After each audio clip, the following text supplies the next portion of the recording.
दिल्ली में धमाके से पहले फरीदाबाद में विस्फोट का मिलना सुरक्षा एजेंसियों के लिए अलर्ट था, लेकिन सुरक्षा एजेंसियां इसे भाप नहीं पाई, जिसका नतीजा लाल किले के पास कार में धमाका। इस ब्लास्ट में हरियाणा और जम्मू कश्मीर पुलिस की नाकामी सामने आई है। अगर वक्त रहते फरीदाबाद मॉड्यूल पर फोकस किया गया होता और कड़ियां जोड़ी जाती तो शायद इस वारदात को नाकाम किया जा सकता था। विस्फोट में गई जानें बचाई जा सकती थी।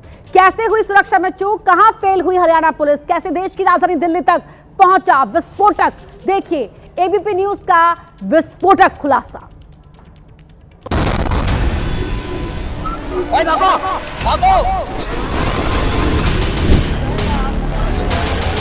बम ब्लास्ट हुआ है।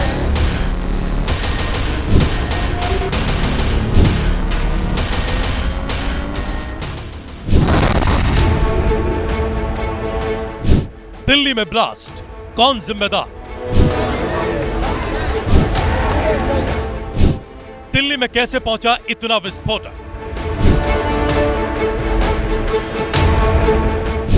लापरवाही जिंदगियों पर पड़ी भारी।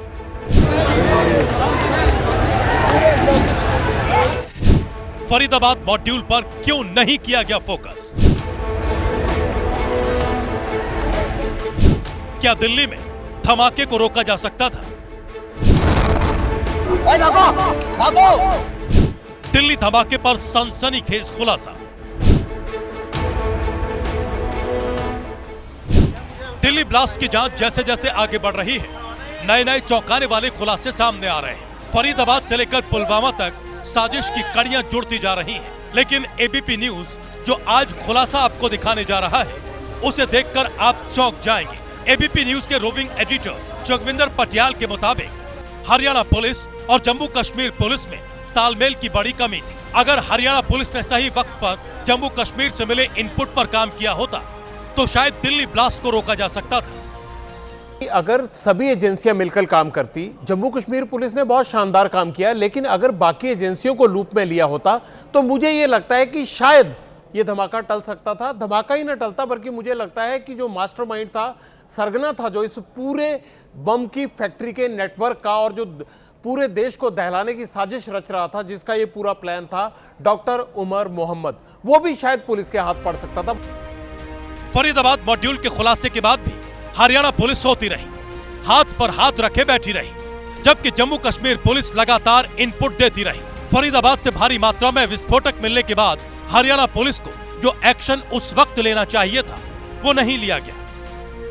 अब जवाब ये दे हरियाणा पुलिस कि आपके यहां फरीदाबाद में कब से बम की फैक्ट्रियां चल रही थी? क्या किया आपने तो एक एफआईआर तक दर्ज नहीं की। आपने सब कुछ जम्मू कश्मीर पुलिस को कह दिया कि जो 19 अक्टूबर की आपकी एफआईआर है, आप उसमें रिकवरी कीजिए और उसी की आगे इंटेरोगेशन लिखकर जो है वो आप रिकवरी करके काम चलाते जाइए। भैया, आपके यहां पर डॉक्टर रहे, बम बनाए, इतना सामान इकट्ठा किया, गोदाम बनाया एक जगह पे, वो किराए पे प्रॉपर्टी ली, और दूसरी जगह पे वो जहां खुद रहते थे वहां पर आपको जो सामान रिकवर किया है, आपने हमें इतनी लंबी चौड़ी लिस्ट दी है, जिसमें रिमोट मिले, आपको डिवाइस मिले, आपको हथियार मिले, आपको एम्यूनिशन मिला, आपको 350 किलोग्राम जो है वो केमिकल पाउडर मिला, सब कुछ मिला बम बनाने का सामान। आपने एक एफआईआर तक दर्ज नहीं की।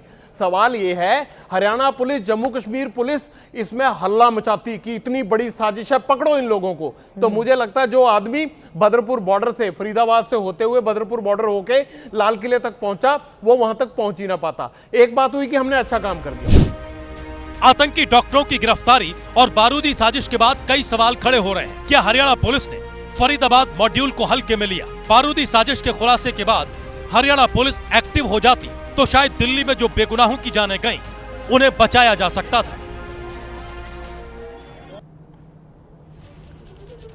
दिल्ली धमाके के बाद सुरक्षा एजेंसियों पर सवाल भी खड़े हो रहे हैं। फरीदाबाद से विस्फोटक बरामद होने के बाद भी एजेंसी एक्टिव क्यों नहीं हुई? अगर पहले ही अलर्ट हो जाती तो शायद इस ब्लास्ट को नाकाम किया जा सकता था।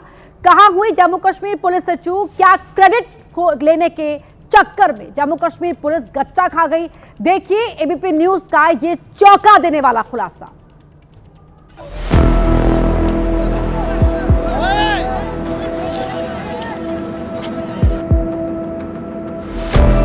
एजेंसियों की नाकामी, लापरवाही पड़ी भारी। बम ब्लास्ट हुआ है। इनपुट था पक्का, फिर भी उमर दे गया कच्चा। बॉम्ब ब्लास्ट हुआ है लाल किले के सामने। क्रेडिट की हो, जम्मू कश्मीर पुलिस हुई फेल। पुलवामा टू फरीदाबाद, नाकामी के कितने तार। जो तत्परता जम्मू कश्मीर पुलिस ने दिल्ली धमाके के बाद दिखाई है, अगर वो पहले दिखाती तो शायद लाल किले के पास हुए धमाके को रोका जा सकता था। एक बड़े आतंकी मॉड्यूल को ध्वस्त किया जा सकता था, क्योंकि दिल्ली ब्लास्ट के तार अब पुलवामा से जुड़ रहे हैं। सूत्रों के मुताबिक आतंकी नेटवर्क के 2 डॉक्टर्स की गिरफ्तारी के बाद आनन फानन में इस डॉक्टर डेथ ने इस कार ब्लास्ट की आतंकी वारदात को अंजाम दिया। दिल्ली धमाके के बाद जम्मू कश्मीर पुलिस पर भी सवाल उठ रहे हैं। जब उमर के बारे में उनके पास इनपुट था, तो फिर इतने दिनों तक उसकी खोज क्यों नहीं की गई? मुझे ये लगता है कि शायद ये धमाका टल सकता था। धमाका ही न टलता, बल्कि मुझे लगता है कि जो मास्टरमाइंड था, सरगना था, जो इस पूरे बम की फैक्ट्री के नेटवर्क का और जो पूरे देश को दहलाने की साजिश रच रहा था, जिसका ये पूरा प्लान था, डॉक्टर उमर मोहम्मद, वो भी शायद पुलिस के हाथ पड़ सकता था। बताता हूं सिलसिलेवार तरीके से कैसे। 19 अक्टूबर को एफआईआर दर्ज होती है जम्मू कश्मीर में कि जैश ए मोहम्मद के पोस्टर लगे हैं, कौन इस साजिश के पीछे है, कौन रेडिकलाइज कर रहा है यूथ को, उनको पकड़ने के लिए कई लोग पकड़े जाते हैं। और उसी में जब ये खबर मिलती है कि एक नाम डॉक्टर मुजम्मिल का सामने आता है, डॉक्टर मुजम्मिल को 30 अक्टूबर को यानी 11 दिन बाद पकड़ लिया जाता है। पहली रिकवरी कब होती है? पहली रिकवरी फरीदाबाद में 9 नवंबर को होती है, यानी 10 दिन बाद।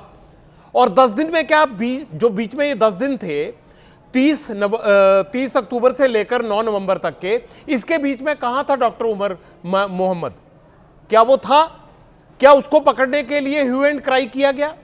क्या इंटेलिजेंस ब्यूरो को या जो बाकी की एजेंसियां थी उसको इन्फॉर्म किया गया? एजेंसियों के बीच सही तालमेल हो, इसको लेकर करगिल युद्ध के बाद एक फैसला लिया गया था, जिसमें मल्टी एजेंसी कमेटी यानी MAC का गठन किया गया था, जिसका मकसद खुफिया एजेंसियों के बीच जानकारी साझा करना था, जिसमें आतंकवाद के खिलाफ सभी एजेंसियां एक ग्रिड के रूप में काम करती हैं।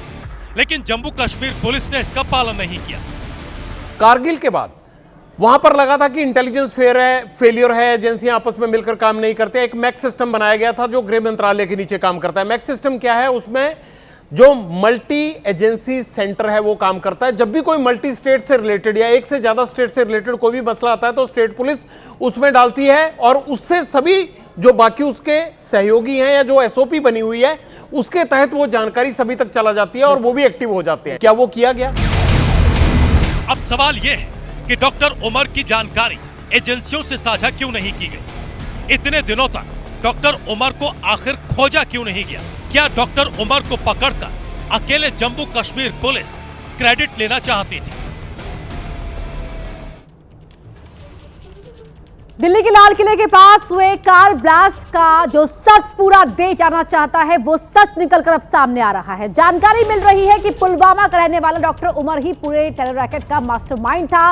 वो डॉक्टर उमर ही था जिसने महीनों तक दिल्ली को दहलाने की साजिश रची और फिर 10 नवंबर को साजिश को अंजाम दे डाला। सूत्रों के हवाले से खबर है कि जिस कार में ब्लास्ट हुआ वो कार उमर ही चला रहा था। उमर ही I-20 कार में विस्फोटक लेकर दिल्ली आया था। वो कार में तो अकेला था, लेकिन उसने अपने 2 साथियों के साथ मिलकर आतंकी हमले की योजना बनाई थी। खबर है कि फरीदाबाद में टेरर मॉड्यूल के खिलाफ हुई ताबड़तोड़ गिरफ्तारियों से उमर घबराया हुआ था। उमर को पकड़े जाने का डर सताने लगा था और दहशत में उसने अपने साथियों के साथ मिलकर कार में डेटोनेटर लगाया और धमाके को अंजाम दिया। खबर तो यहाँ तक है कि इस धमाके में उमर भी मारा गया। हालांकि जांच होना अभी बाकी है। ब्लास्ट के बाद घटना वाली जगह से एक डेड बॉडी मिली जो आतंकी उमर की बताई जा रही है। हालांकि शव बुरी तरह से जल चुका है, इसलिए शव की पहचान करना मुश्किल हो रहा है। ऐसे में अब DNA टेस्ट की एकमात्र सटीक टेस्ट है जिससे शव की पहचान की जा सकती है। DNA मिलान ही अब उमर के शव के शिनाख्त का एकमात्र रास्ता बचा है। इसलिए जांच एजेंसियां अब शव का उमर के परिवार वालों से DNA मिलान करेगी। इसी बीच जम्मू कश्मीर पुलिस ने उमर के पिता गुलाम नबी भट्ट को हिरासत में ले लिया है, जो पूर्व स्वर्ण पदक विजेता शिक्षक रहे हैं। हिरासत में लिए जाने का संभावित कारण भी डीएनए टेस्ट ही बताया जा रहा है। इससे पहले जम्मू कश्मीर पुलिस ने उमर के 2 भाइयों और मां को भी हिरासत में लिया था, जिनसे पूछताछ जारी है।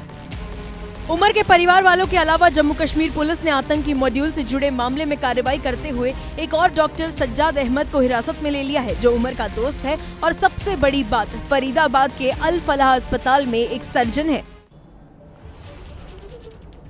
नई दिल्ली से 43 किलोमीटर की दूरी पर मौजूद अल फलाह यूनिवर्सिटी में पढ़ाने और मरीजों का इलाज करने वाला डॉक्टर मुजम्मिल विस्फोटक जमा कर रहा था। वहीं की एक डॉक्टर उसकी मदद कर रही थी। वहां के मालिक पर धोखाधड़ी के आरोप है और अब उसी यूनिवर्सिटी के 52 से ज्यादा लोग पुलिस के रडार पर आ गए हैं। धमाके का लिंक इस यूनिवर्सिटी से जुड़ने के बाद पुलिस ने यहां कई बार दबिश दी। विस्फोटक जमा करने वाला मुजम्मिल यहां के इमरजेंसी वार्ड में डॉक्टर था। वो किसी के पास बैठता नहीं था, गांव में किसी से मुलाकात नहीं थी। अल फलाह यूनिवर्सिटी की इमरजेंसी में रहता था। वहाँ पे एज ए डॉक्टर था वो। उसके साथ काम करने वाले 52 से ज्यादा लोगों से पूछताछ की गई। उनमें से 6 लोगों को हिरासत में लिया गया। पुलिस ने यूनिवर्सिटी के स्टूडेंट, वहां के डॉक्टर्स और मेडिकल कॉलेज के प्रिंसिपल को पकड़ा। यूनिवर्सिटी का डॉक्टर मुजम्मिल, उसका साथ देने वाली डॉक्टर शाहीन के बाद उसी यूनिवर्सिटी के कंपाउंडर को जम्मू कश्मीर से पकड़ा गया।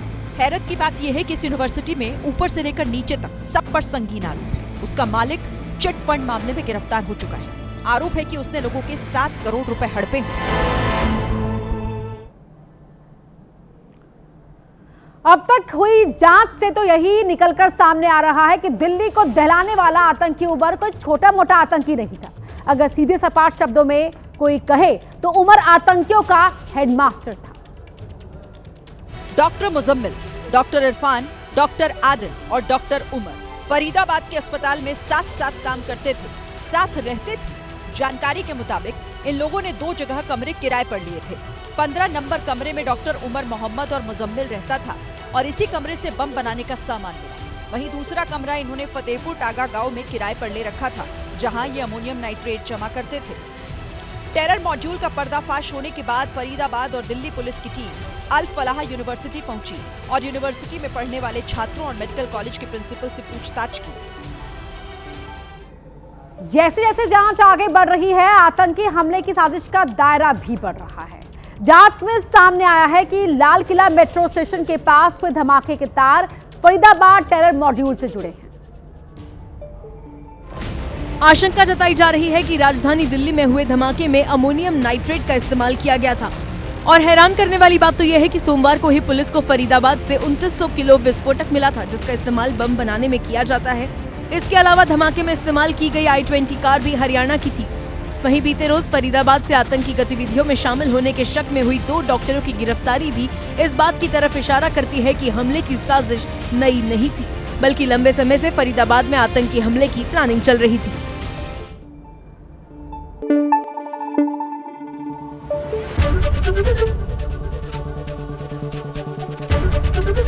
एबीपी न्यूज आपको रखे आगे।